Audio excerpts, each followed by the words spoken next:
something out. Serious. This is I wish the press would report the crowd like it is. Okay?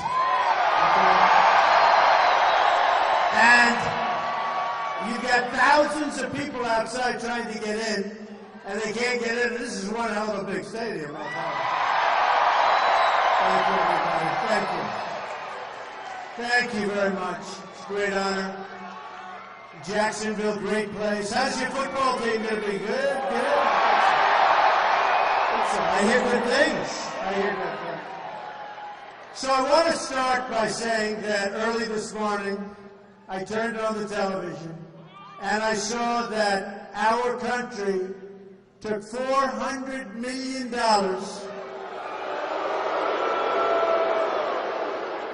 in cash, but different currencies, different places, different representatives representing those places, took $400 million, put it in airplanes, and flew it over to Iran.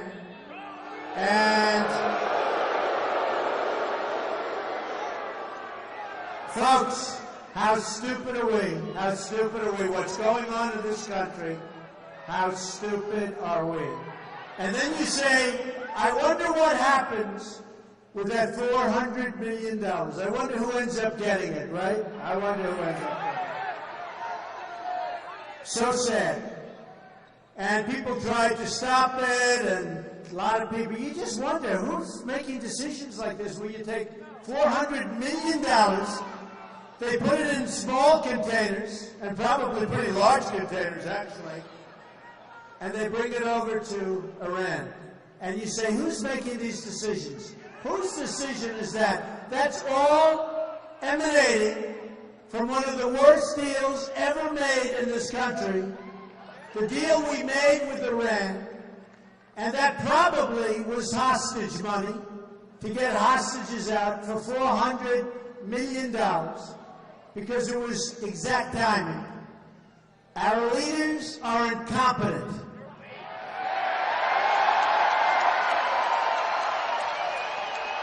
And that's why we have these crowds. That's why we have these crowds. That's why we fill up the stadiums, no matter where we go. It's this way. We have unbelievable people in our country. We have great, great people in our country. And you see things like that. You see a deal.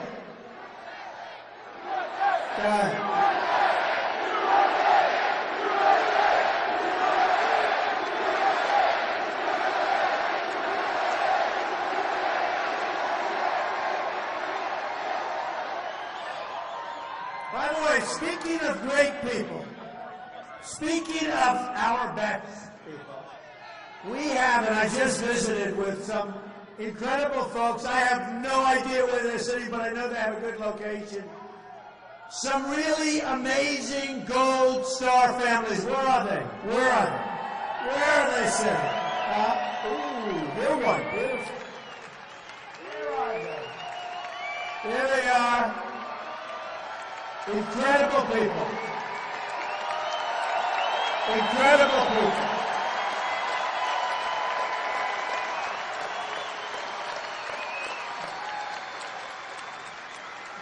We have amazing people in our country. We have amazing leaders. By the way, General Flynn, how great is he? That's the guy we want. First time I saw him, I met him at a ballroom. They were honoring a certain person.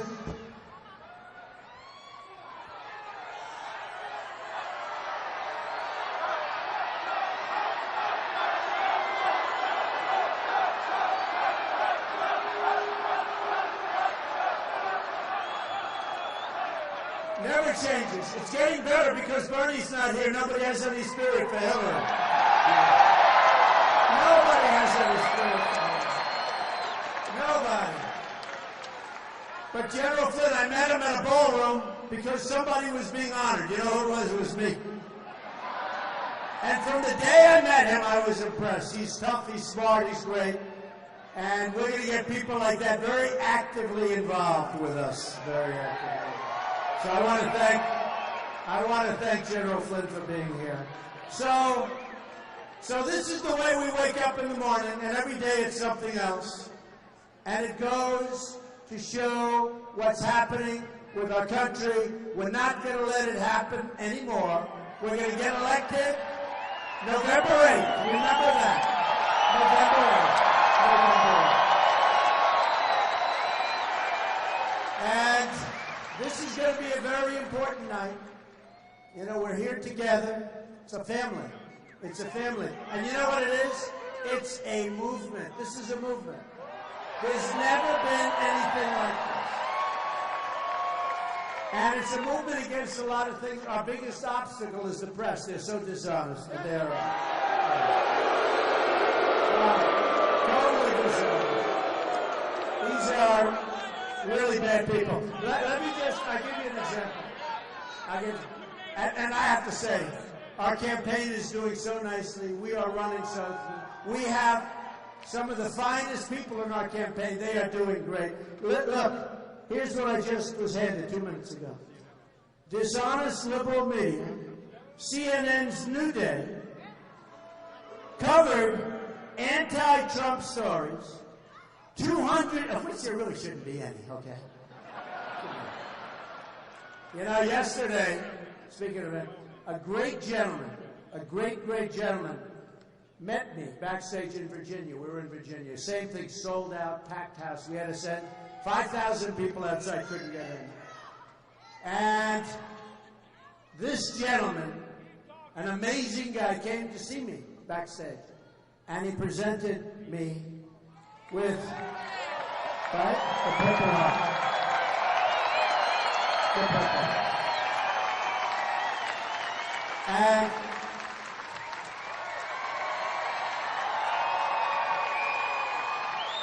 And an amazing man. And he said, Mr. Trump, I want you to have this. I said, but is it yours or is it a duplicate or you're not giving me? He said, I want you to have it.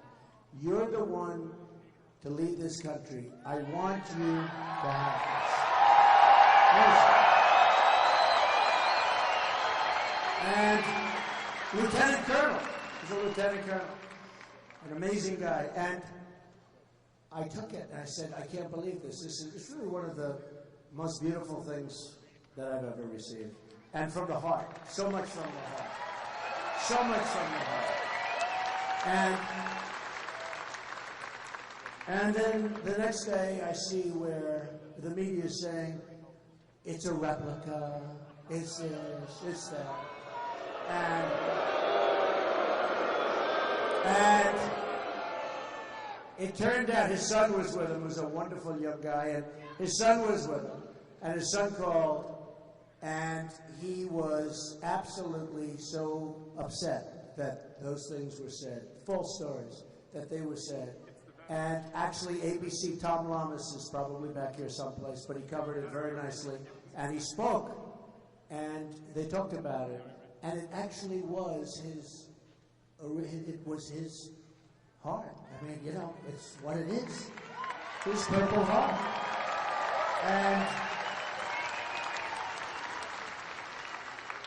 And I just want to tell you, it was so beautiful. And, you know, how it gets cheapened by the media so much. They cheapen things. They cheapen things.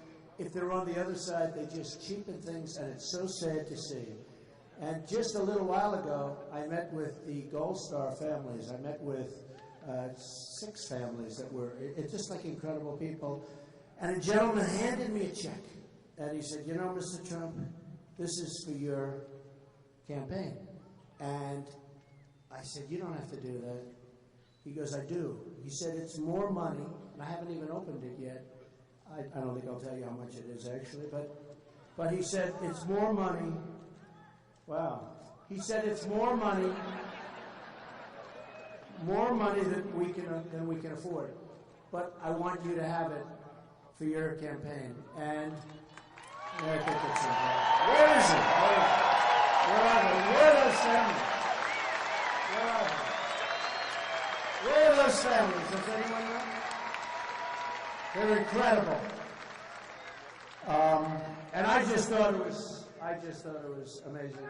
And the love in that room for this country is beyond belief, believe me. Gold Star families, the love in that room was so incredible. So, it's been an amazing period of time for me. The people of this country are so incredible. Now what we need is leadership. Okay? Now what we need is leadership. So listen, dishonest liberal media, CNN's New Day covered anti-Trump stories, of which, honestly, they're mostly false, okay? It's like the commercials. You ever see these negative ads? Crooked Hillary's done hundreds of millions of dollars of commercials. We haven't started yet. I think I've spent $0, and we're doing nicely.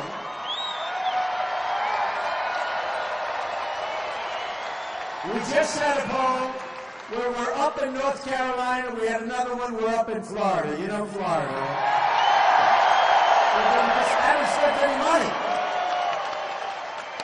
And we just took in this month, I think it's $80 or $82 million, and a lot of it is in small money. I'm spending a lot for my own campaign. We're raising a lot of money for the Republican Party. And the money is coming in. We're just doing great. But small contributions, I think it was $61 each. And few Republicans can do that. Maybe no Republican can do that. Because people want to see great things happen for our country. They're so invested and so in love with our country, but we have a problem with the media. CNN's New Day, and I'm not just talking about CNN, they're all bad. Honestly, they're all bad. I don't know what it is. Is it like inferiority complex? They are so bad. It's other things. I actually pretty much know. CNN's New Day covered anti-Trump stories 200 times more than the Iran story today, according to the Media Research Center, which is respected, I think. Who knows? 200 times. So we're talking about 400. They cover me constantly. Story after story after story. Mostly bad. Mostly bad. What would they do if I wasn't involved in this campaign? You wouldn't cover Hillary very much. That's boring, okay? That's very boring. Okay. So we have a problem. What you have to do with the media? You have to bull your way through it. You just bull through it. And you do the best you can. And I actually said, with the horrible misrepresentation that's given me by the media, I mean, the New York Times is disgusting. The good news is it's failing. It'll be out of business within 3 years. That's the good news, okay? Failing, But my whole life I've had probably 5 or 6 stories on the front page of the New York Times. Now I have 2 a day. It's terrible. Well, it shows you that politics is more important than real estate, right? But we have to bull through it. And the amazing, look at this arena. If I would read my press, the phony press, the lying reporters, the disgusting people that work for the media, if I would read it, I'll tell you how many people. We have 16,000 people right now, and we have thousands outside. If I would read my press, you know what I'd say? I'd say we wouldn't have 40 or 50 people here. I really mean it. How do all these people? You know why? Because the people are smart. The people are smart. Yeah. So true. So I just think it's an amazing thing. We're on a journey together. It's a journey like has never taken place in this country, actually. They say, what do I know? That's what they say. They say a number, Bill O'Reilly, a number. Large number of those people, even if they dislike Trump, which they all do just about. But a large number of them said this is the single greatest political phenomenon they've ever seen in their lifetime. Sure.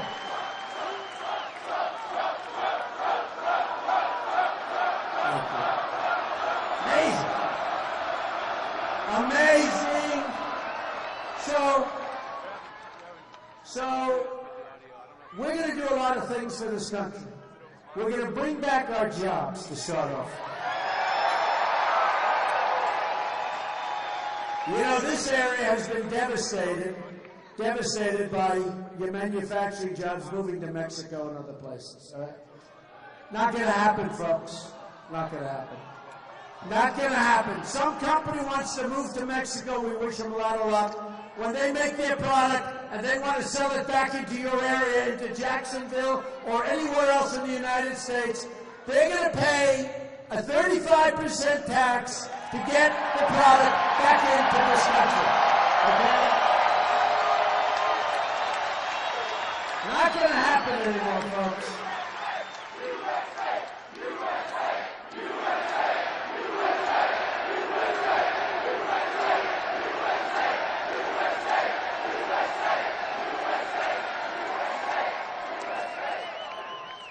I have a lot of friends that live in Jacksonville. I know why.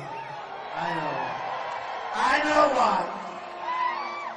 So, you look at what's going on with our government. You look at the way our leaders are controlled by special interests. Our leaders are controlled by lobbyists. They get a lot of money. I mean, I've hired some over the years, in all fairness. They do a very good job. But our leaders are controlled. So when it comes to trade, if you want to have a company and you want to keep the company from moving to another country, like Mexico, then let me tell you what happens. You go out, you hire your lobbyists, you work with the special interests. The politician has no chance.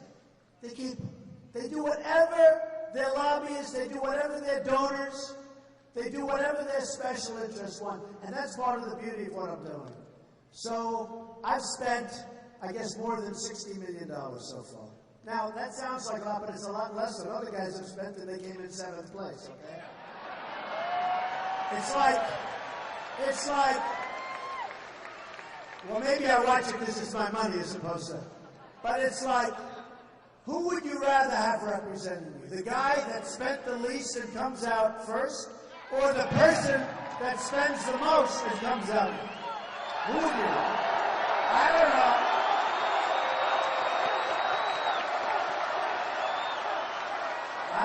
I think I know the answer. So, if you look at your area, you need the one that comes out first. Hillary, by the way, her husband signed NAFTA, the single worst deal, maybe in the history of trade, but certainly in this country. Okay? Bill Clinton signed NAFTA. He cleaned you out. He cleaned New England out. He cleaned New York State out. He cleaned Ohio. You got to see Ohio, parts of Ohio. And by the way, we're going to take care of our miners. We're going to take care of our steel workers. We're going to take care of people that want to work, and they want to work where they want to work. We're going to have an amazing thing happen in November, you know. So Brexit, you probably saw what happened. So I called it right. I got 0 credit, but that's okay. Everybody was saying, oh, they'll make up the UK. They'll never break up. They're never going to leave, right? They're never going to leave. The UK will never, ever leave. Well, guess what? You know what happened? They left. And I think the gambling odds were 20%. And they came up and they asked me, what do you think's going to happen? They're going to leave. Everyone said, why are you so sure? Because people don't want to be forced to take all these people in. You have the people coming from Syria. You have people from... Look at Germany. Look at what's happened to Germany. It's a total and complete disaster. Okay? A complete disaster. You look at what's going on in France. A friend of mine, I hate to say this, I like France, but a friend of mine goes to France every year, said, how was France this year? He said, France is no longer France. I don't go there anymore. It's no longer France. That's no longer France. City of Lights. no longer friends, folks. So Hillary Clinton wants to bring people in by the tens of thousands into our country that we don't know who they are, where they come from.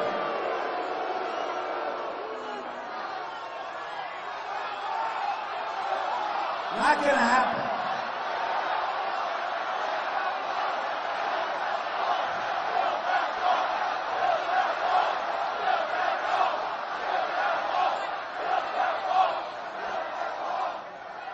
Not going to happen, folks. It's not going to happen.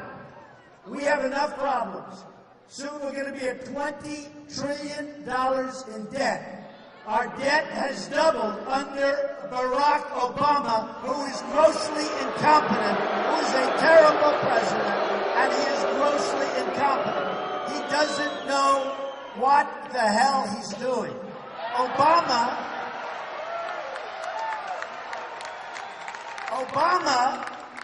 will not use the term radical Islamic terrorism. He won't use the term. He'll give a speech that lasts for half an hour explaining why he shouldn't use the term. In the meantime, when I met with those incredible families backstage, they want that term used, and they want to wipe out the problem because we have a big, fat, horrible problem. We're going to knock it out.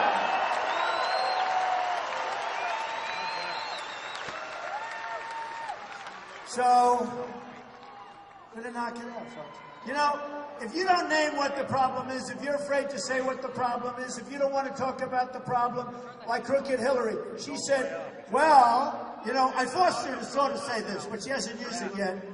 She said she would do it. She would do it. Well, so far she hasn't.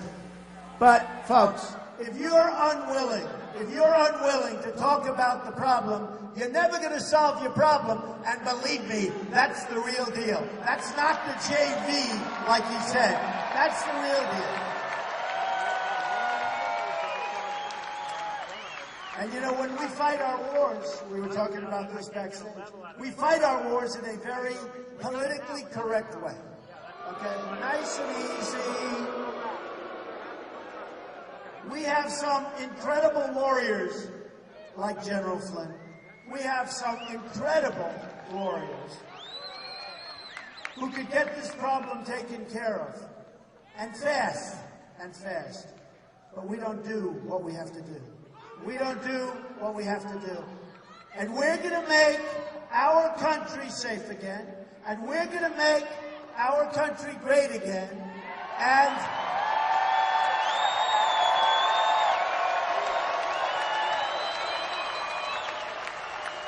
we're going to have law and order. And we're going to respect our police, because you have to respect our police. We're not going to shoot our police. We're not shooting our police. It's never been so dangerous to be a policeman or woman. It's never been so dangerous. When you look at Dallas, when you look at all of the different places. 2 weeks ago in my speech, I named all these different cities where police people have been killed. Policemen, policewomen, they have been killed.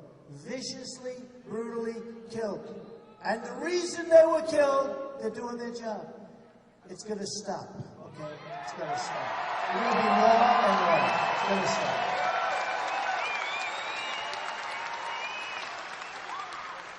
And the police are going to be careful. They're going to be careful. We don't want to have problems. We don't want to do something wrong. Whether it's a mistake or you have somebody that has a really deep-seated hatred, which happens.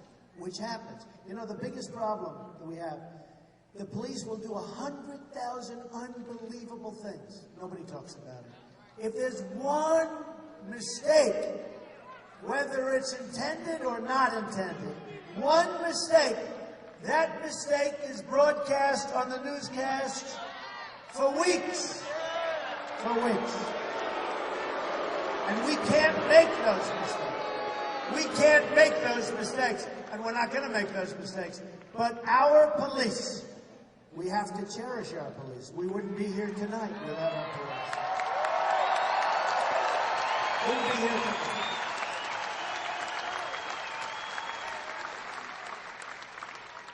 And I will tell you, they and others, you know, I put the firemen, I'll tell you, there's groups, teachers, so important, teachers, so important, not recognized like they should be recognized. And by the way, speaking of teachers, we're going to get rid of Common Core, we're going to bring on education level.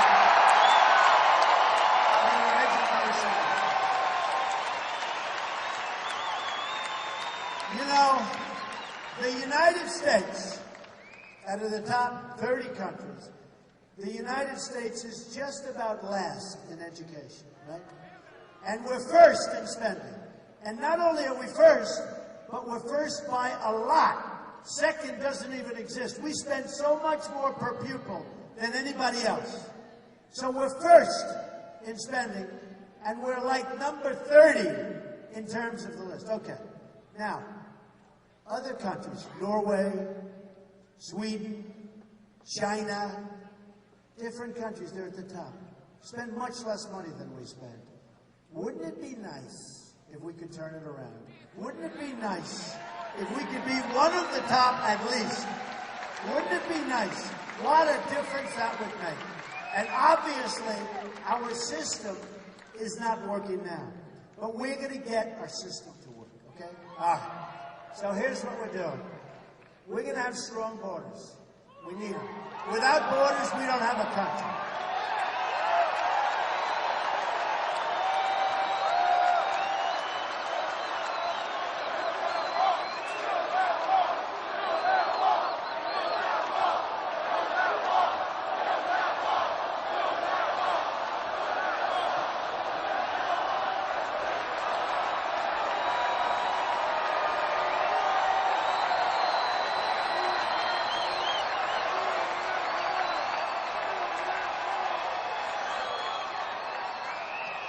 We're going to build a wall, folks, believe me.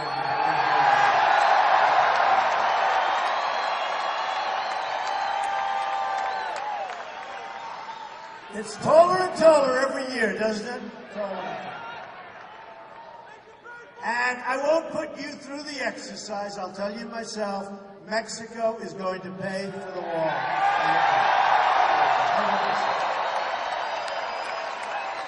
You know, when I was on the stage not so long ago with some of the very good people, very talented people, some of the Republican candidates, and we were fighting over different things. You know, it's pretty vicious, they say, right? They say it was pretty vicious.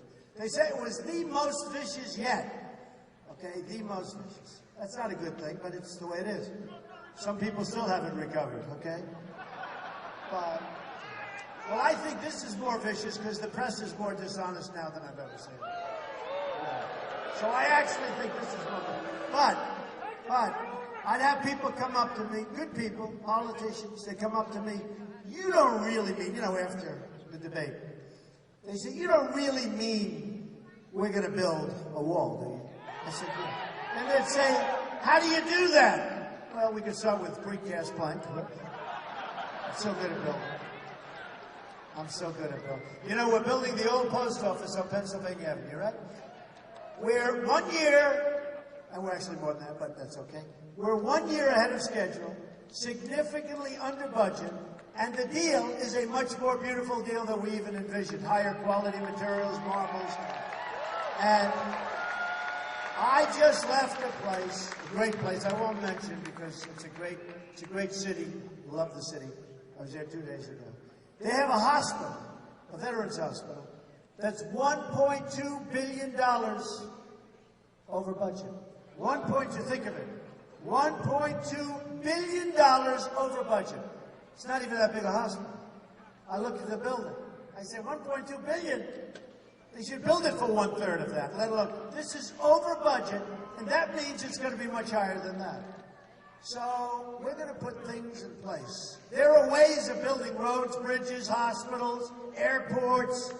You don't have to have cost overruns. We have massive, massive cost overruns, and we have to rebuild Our country. Our roads are old and tired. I have a friend who's in the trucking business. He's one of the biggest guys in the trucking business. Good guy. And he said, Donald, is there anything we can do about the roads? I said, why? What's the problem? He said, there are so many bad spots. They call them bad spots. I call them potholes, right? He said, there are so many bad spots. And this guy has this incredible equipment, these beautiful trucks, the best. He said, I'm destroying my equipment. We're going down those highways at 60 miles an hour, and we're hitting areas that just destroy these trucks. I say, have you ever seen it like that? He said, I've been doing this business for 40 years. It's never, ever been like this, okay? We are going to shovel ready. He said, shovel ready. Another Obama beauty. Shovel ready. Let's spend $1 trillion. We're shovel ready. I don't know, has any job been built? You know, shovel ready. Another Obama beauty. But he said that. I have another friend. Okay, I have a lot of friends. I have another friend. He builds plants, right? Not the kind that grow out of the ground, the kind that are like rectangular and all. Big ones. Big plants, the biggest. And he's just about the biggest in the world. And he builds them in the United States, and he builds them in other countries. And I saw him not so long ago. I said, how are we doing? He said, I'm doing good. Company's good. I said, well, what's going on? Now, if this guy had to build an apartment, he wouldn't know where to begin, right? But a plant to build, 1 million cars a year or whatever the heck they do, he has no problem with that. That's the greatest. He's a great guy. Really talented guy. A brilliant guy and builder. So I said, so how are we doing? He said, not good. I said, how is your business? Great. I said, how does that work? He goes, you got to see what we're building in Mexico. We are building the greatest plants anywhere in the world. We are building plants. It's the 8th wonder of the world, what's going on in Mexico. Now, I'm getting angrier and angrier in the meantime, okay? We are building plants in Mexico. So I said, how are you doing in the United States? Not good. Not good. They're moving out of Michigan. They're moving to Mexico. They're moving out of Jacksonville. Let me tell you, while you're all standing here, and I appreciate you're all standing with seats, but while you're all standing here, as you stand here thinking you have a good job, many of the companies in this area and areas all over our country are negotiating deals with management to move their plants out of the United States. NAFTA was the beginning of a disaster. TPP, which Hillary Clinton considered the gold standard, and then she heard me speaking about it one night, and she said, oh, I'm against it. But she's going to approve it. In fact, the governor of Virginia, Terry McAuliffe, who knows Hillary even better than her own husband knows her. He knows her better than her husband. This guy, Terry, winked at people and said, don't worry, TPP is going to be approved if she wins the election. They'll make a couple of changes, meaning like a comma. So this agreement is 5,000 pages long. Nobody's read it from our country. And yet these other countries, killers, they digested every word, every comma, every sentence, every paragraph, everything. They know it, every single word. We don't have anybody that has even looked at it. Remember Obamacare, 2,500 pages. Do you remember Obamacare when nobody read it? Nobody read it. Obamacare will be repealed and replaced. Okay?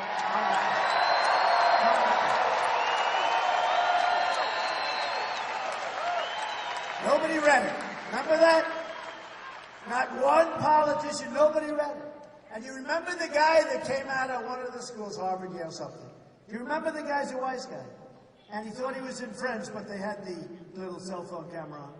He was among friends, but the friend certainly did a number on him. And turned him in, and he was saying it's a whole joke, right?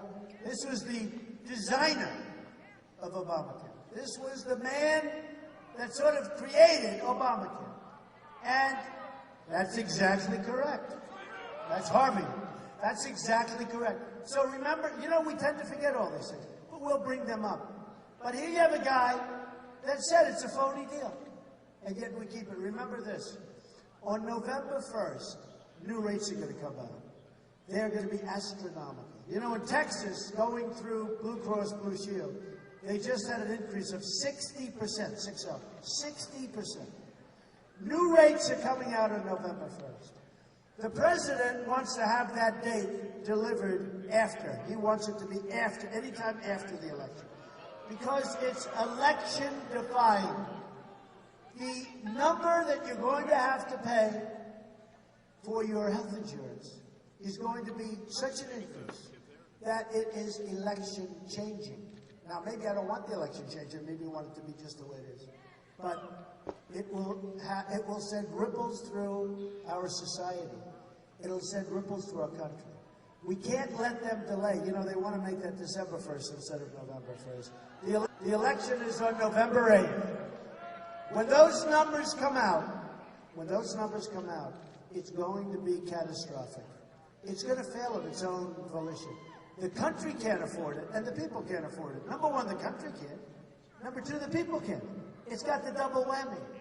We will come out with something that will be so good, so much less expensive, so much better. It will be wonderful. We're going to take care of everybody. We're going to take care of everybody.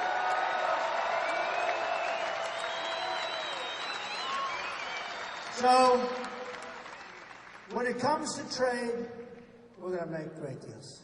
Carl Icahn endorsed me, so many people, and so many great business people. We're going to make great deals. They're going to be fantastic deals. Right now, we use political hacks to make our deals. We are going to make fantastic trade deals. Our jobs are going to start coming back. We're going to start making things again in this country, okay, folks? We're going to make things in Jacksonville. We're going to make things all over Florida. We're going to make things in Ohio and Pennsylvania. We're going to make things in Michigan. We're going to bring our car companies back. We're going to make Apple iPhones in this country. You watch. And you know what I'm saying, and I don't have to play games. And we're not giving low-interest loans that nobody needs, and we're not giving tax abatements, we're not giving any. We're going to just say, hey, you want to play games and you want to come into this country, or if you want to devalue your currency and destroy our companies, because that's what's happened. These countries are devaluing their currencies and they're totally destroying our companies and our jobs. And we're not going to let it happen because that's cheating, okay? That's called cheating. That's called cheating. I have friends that are manufacturers. They can't get their product into China. And if they do get it into China, they have a big tax to pay, right? With us, come on in. Come on in. We're the stupid country. Come on in. Come on in, everybody. Rob us blind. Take our jobs. Take our money. Rebuild China and many other places. Not going to happen, folks. It's not going to happen. It's over. It's over. We're not going to have trade deficits of $500 billion a year. We're not going to have a trade deficit overall of $800 billion a year and going up, okay? Almost $800 billion trade deficits, okay? Why does that have to happen? Why does that have to happen? So we're going to turn it around. We're going to turn it around. We're going to bring our jobs back. We're going to bring our manufacturing back. We're going to get you your other jobs. Remember this. One of the reasons that we have these full stadiums is it's beautiful. One of the reasons that we have these full stadiums is because many people in this room do not raise your hand. Do not raise your hand. You've been working harder now than you did 18 years ago. You made more money in real wages 18 years ago than you make today. And now, largely also due to Obamacare, you're working 2 jobs instead of 1. We have part-time workers all over the place. The phony 5% number is a phony number. Because what happens is when people stop looking for a job because they give up, after 4 or 5 months they can't find it. They stop. They're considered statistically employed. Okay? So your real number is close to 20% unemployment. And just take a look. This is all good. We have lots of problems. Our military is depleted, we're going to fix it. Our borders are bad, we're going to fix it. We're going to build that wall, believe me. But we have lots of problems. But I'm not filling up stadiums because of problems. I'm filling them up because people don't have jobs. And they're not making as much money. How would you like to be working harder? You're older. You're not feeling as good. Although, I sort of feel as good as ever. I better not feel good. I think I feel better now than I did 25 years ago. You're inspiring. You're inspiring me. I have a friend who said to me the other day, because I spoke, and I guess it was 71 minutes, a long time, at the convention. The Republican convention, which I actually liked it. Didn't my kids do a good job? My wife, my kids.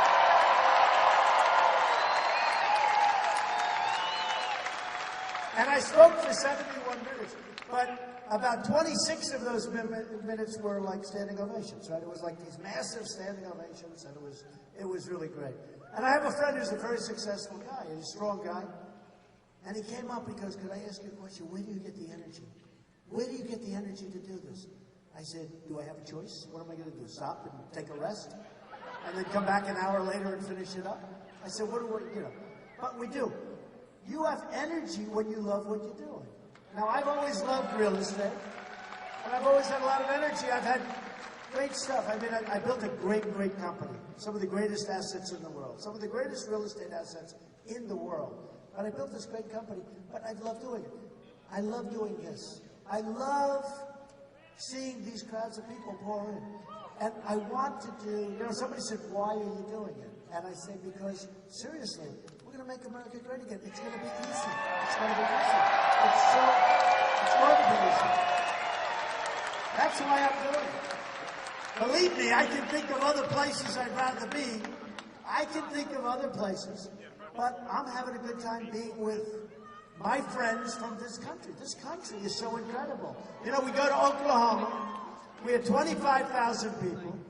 We had 21,000 people in Dallas. We had 35,000 people in Mobile, Alabama. Right? We had these massive crowds. And another friend said, how do you do that? How do you speak and you don't even have notes, or you don't even look down at your notes when you have, and you don't have a teleprompter, right? You don't have a teleprompter. And teleprompters are all right for certain types of speeches. When you have a serious policy speech, I guess it's okay, but you don't have a teleprompter. Did you ever see Hillary Clinton? If she speaks in front of 24 people, she's got the teleprompter. Sure.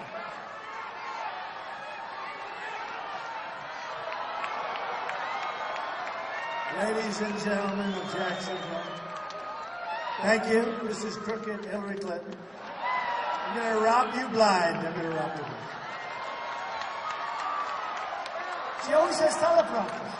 In fact, I said to my people, she reads the same speech or different speeches, but she reads. And she's always got teleprompters, even in small groups.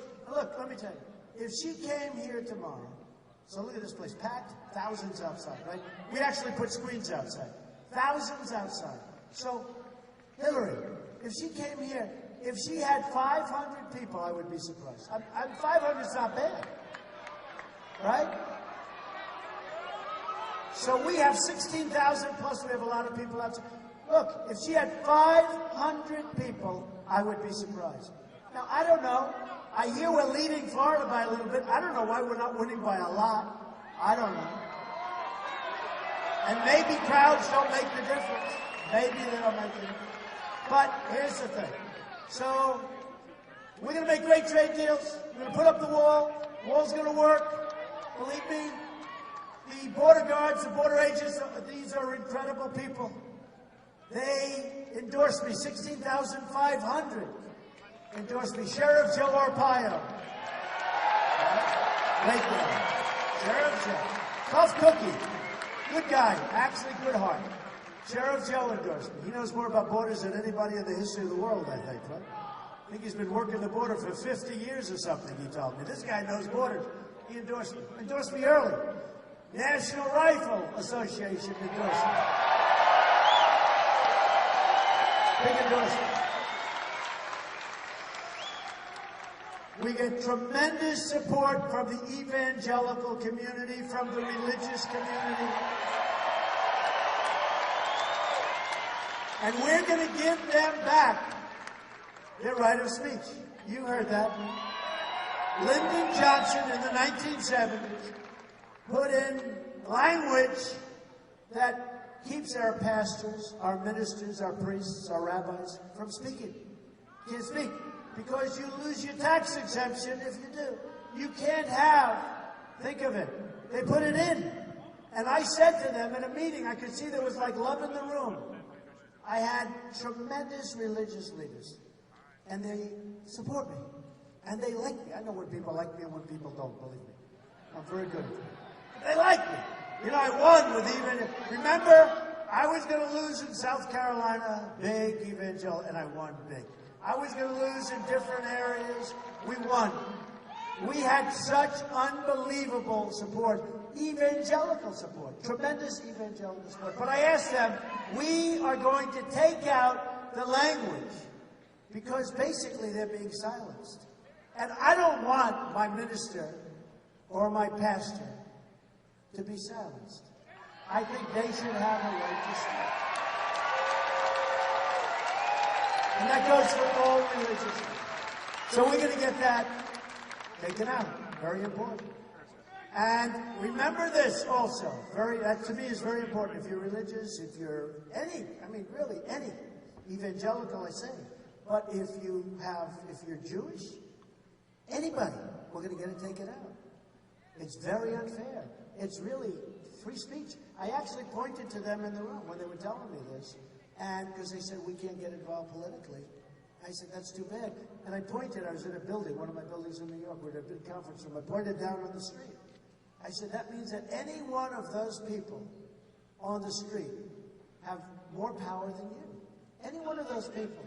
They have more power than you do because they can say what they want to say. It's very unfair. I found it to be very unfair. And you look at religion, what's going on in this country, and it's not fair. And it's having a hard time. And it's having a hard time because they're not allowed to speak. And we're going to give them the right to speak.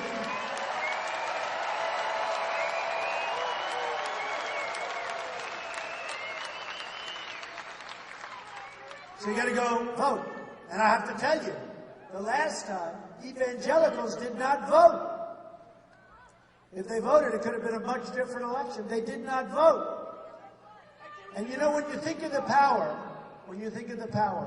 think of it as a group of people. Women, 50%. Men, 50%. Religion, probably like 80%, 80, 85%. Think of the power. And it's good power. It's positive power. And we're going to make sure that works. So listen, Supreme Court justices, if you dislike me intensely, if you say, I would never in a million years vote for Donald Trump, you have to. You have no choice. You have no choice. Sorry. Because when Crooked Hillary puts Bernie recommendations on the Supreme Court, we've got ourselves another Venezuela, folks. We're going to have a Venezuela, and it's going to be bad. So you have Justice Scalia, and I put together a list from Heritage, from some of the great groups, right? From some of the great groups. We put together a highly recommended list of high quality, the highest quality judges. And we picked 11. Possibly we'll put 4 more, we'll have 15. We're going to pick from outside or inside of that group.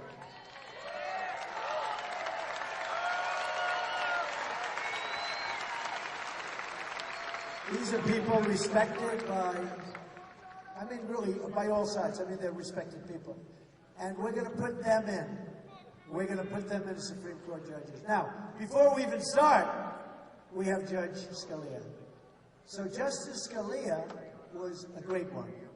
And we would have never, right?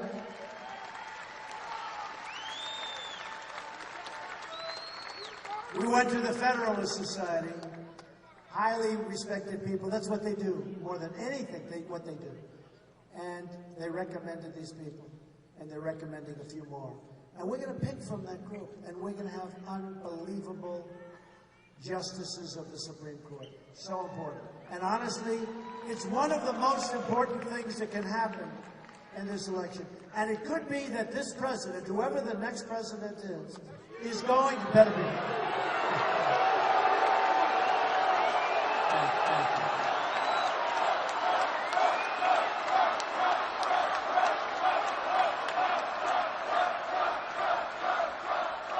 It could be that our next president, and hopefully it will be, you have to go out and vote on November 8th or it's not going to be. But it could be that this president will have 3, 4, and maybe even 5 choices. It could break the all-time record for choices during a 4-term, because that's the way they seem to be falling. So it looks like it's going to be a minimum of 3. I mean, on your first day, you have 1, because you're replacing Justice Scalia. So important. You have to do that. You have to do that. So here's what's going to happen. Here's what's going to happen. Our country, thank you. He says you're going to win, but the country doesn't win.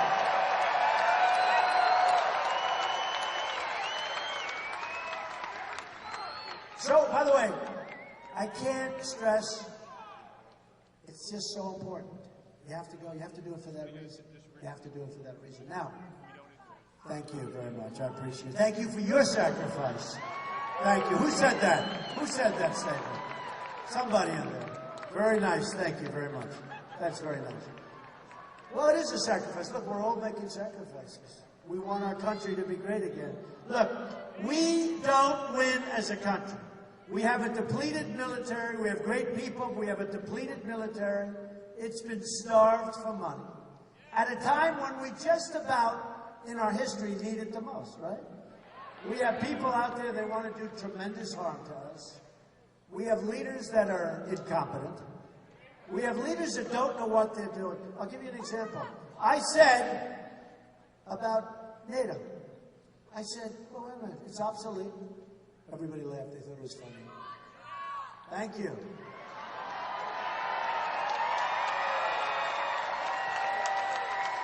I said about NATO, it was asked of me by one of the very good commentators, actually, but I said about NATO that it's obsolete. Now, I mean, I have to admit, I'm not a student of NATO. I did deals. They came out of my ears. Deals. Buildings. That's what I did for years and did well. I built this great thing. But you know what? I have common sense and I have business sense. So they said, what do you think of NATO? Why do you think? But I know. Plenty. And they said, what do you think of NATO? I said, it's obsolete. I said, it's obsolete. And why is it obsolete? Because it doesn't cover terrorism. We need terrorism covered. Everybody laughed. They had a good time laughing. Ha, isn't that funny? It's obsolete. Turned out that like 4 days later, after they stopped laughing, people that were very close to it said, you know what? Trump's right. Trump's right. And then a few weeks later, on the front page of the Wall Street Journal, there was a big story. And it said something to the effect that NATO to open terrorism unit. Right? I said, wow, that's good. That's good. And one of their top people, probably a very good person, one of their top people to be named as its head. Great. I said, wow, they're making some progress. That's good. Now, in the story, they only mentioned me in about a half a sentence, maybe even less. I think about an eighth of a sentence. They said something like, Donald Trump wasn't happy. Okay, that's fine. At least they mentioned me. Normally they don't. Then I also said, NATO, they're not paying their bills.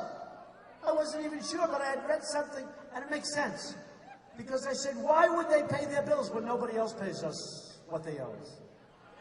Including, by the way, the United Nations. Okay?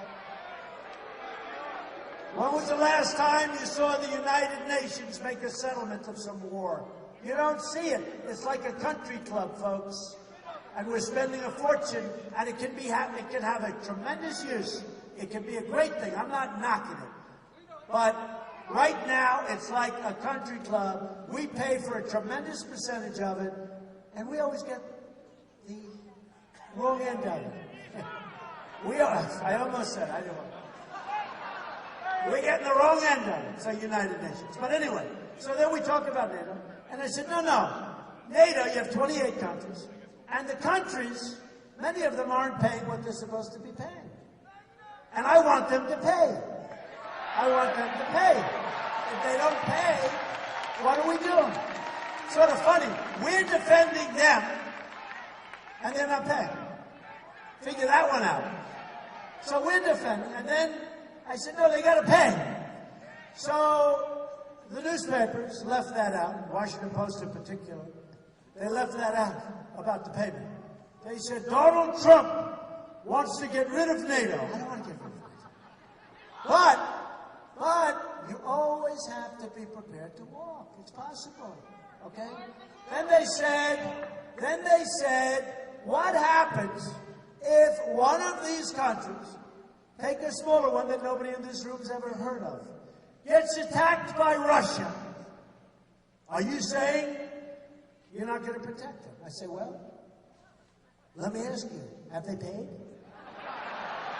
Have they paid? And a lot of these countries are very rich countries. A lot of these countries have good money. But they don't pay. You know why? Because nobody asks. I know store owners like that. They don't ask. They don't get paid. You know what they do? They go up to the president or whoever it is in the country, and they say, we owe the United States millions of dollars. And he goes, did they ask us for the money? No, they haven't. Don't pay it. I'm just going, yeah, why not? Why should you pay it? So you have this case where they don't pay. So I said, obsolete. They're working on that. But you need different countries. Because for terrorism, we're talking about a whole different group of countries, okay? The terrorism that we know, meaning radical Islamic terrorism.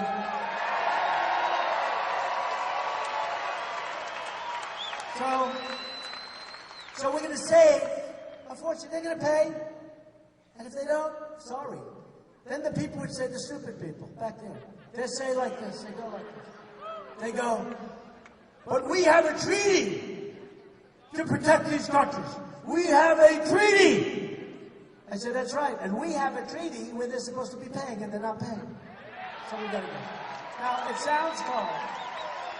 And by the way, the commander in NATO, who I must say, General Flynn has a lot of respect for. The commander of NATO last week said these countries have to pay. I like this guy. I'm going to like this guy. He said they have to pay. And he went in and he met with the countries and he said, hey, listen, we're getting a hard time. But you know what? You have to pay. Because if you don't pay, you can't do it anymore. Because, you know, the United States, we have to pay our bills. You have to pay your bills too. So here's the story. I don't want to sound cold. You know the kind of money that this country could be taking in to solve these massive budget problems that we have as a country. We have Japan. We take care of Japan militarily. They pay, according to a certain general that gave a big talk, they pay 50% the cost of what we spend. So this general said, does Mr. Trump not understand that Japan is paying 50% the cost of what it's costing to defend them? And I get a call from a reporter. Well, Mr. Trump, they're paying 50%. I said, why don't they pay 100%? Why are they paying 100%? Right? Why 50%? So we're defending Germany. We're defending South Korea against the maniac next door. I mean, you know, these are serious, like, defenses. Do you know, and I love Japan, I love the people of Japan, I'm friends with so many, but do you know, and by the way, they can't even believe they get away with this stuff. In all fairness, they used to tell me all the time, but once I ran for president, they're saying, no, I think it's a fair deal, you know, this way. They want their country to do well. But you know that if Japan is attacked, we have to get involved probably with World War III, right? If we're attacked, Japan doesn't have to do nothing. They can sit home and watch Sony television, right? So we protect Germany. We protect numerous countries. We protect Saudi Arabia. Saudi Arabia has nothing but money. They were making $1 billion a day when the prices were high. Now they're making a lot. We protect them. We have military bases. We pay rent. Now you tell me, why are we paying rent? We have bases to protect them. We're paying rent. If we weren't protecting Saudi Arabia, they wouldn't be there for 2 months. And you know who wants Saudi Arabia? Iran. We've made Iran powerful. We've made them rich and we've made them powerful. And that's why they're in Yemen. And when I said, and when some of these people asked the question, why, when they made this horrible deal, one of the worst deals ever made, the Iran deal, why didn't you include Yemen? We're fighting them in Yemen. And the reason they want Yemen is because of the border to Saudi Arabia, because they want the oil from Saudi Arabia. They don't want Yemen, they want the border, because the border is massive, right along Saudi Arabia. They want to go in. Okay. Now, if we don't protect Saudi Arabia, they're not going to be there very long. But the question is, so why didn't you work out the deal when you made this horrible deal with Iran that we stopped the fighting in Yemen? And you know what Secretary Kerry said? He said, who's really just an offshoot of Hillary. He said very strongly after he recovered from his bicycle race where he fell and broke his leg. That was another beauty. Can you imagine these killers on the other side, these killer negotiators? The Persians are great negotiators. Can you imagine these killers on the other side? Where the hell is the Secretary of State? Oh, he's in a bicycle race. He just fell and broke his leg. He even had the little patches. You know the little patches? You know, the patches with different companies on them. And he's laying in the street, our Secretary of State, with a broken leg. And I always say, I promise you, I give you my solemn oath that I will never, ever be in a bicycle race during a major negotiation. Ever! Ever! So they said, why didn't you, one of the guys right back there, that one right there, why didn't you make a deal with Yemen?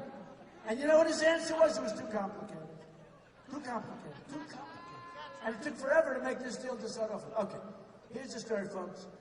Thank you for coming out. November 8th is very important. You got to get out and you got to out. Yeah. Florida is so important. They're going to spend a lot of money on phony ads.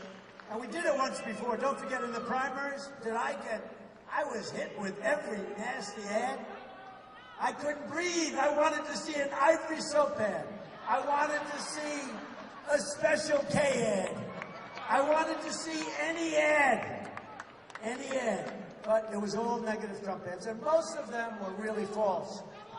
Some were correct, actually. Most of them were false. But here's what we're going to do. You got to get out on November 8th. You got to get all your friends out. You got to...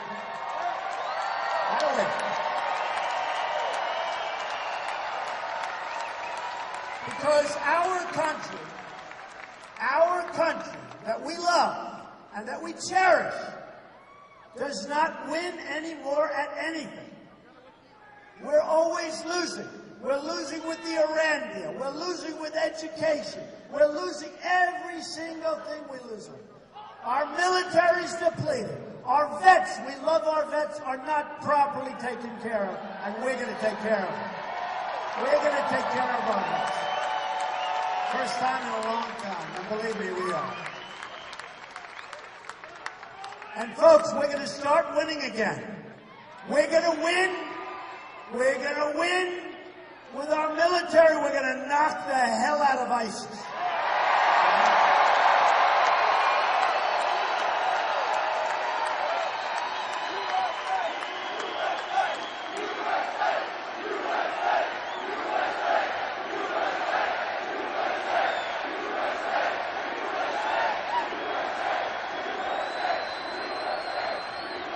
We're going to win for our vets. We're going to win for our vets. We're going to win at the borders. We're going to have people come into our country. We're going to have millions of people come in, but they're going to come into our country legally. We're going to win on our border.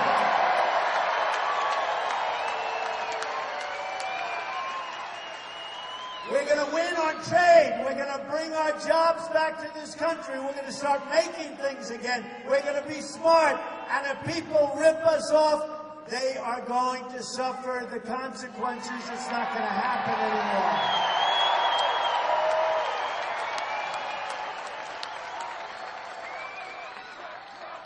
We're going to protect our Second Amendment. We're going to get rid of Obamacare and replace it.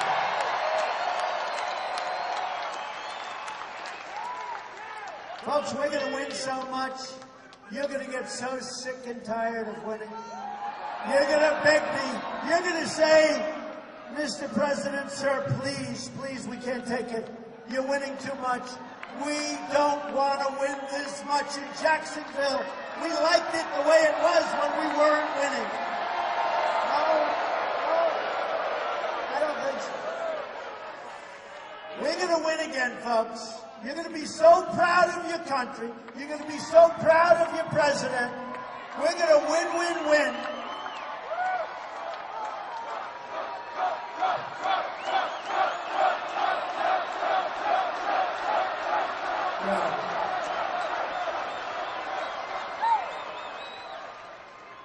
Folks, we're going to put America first.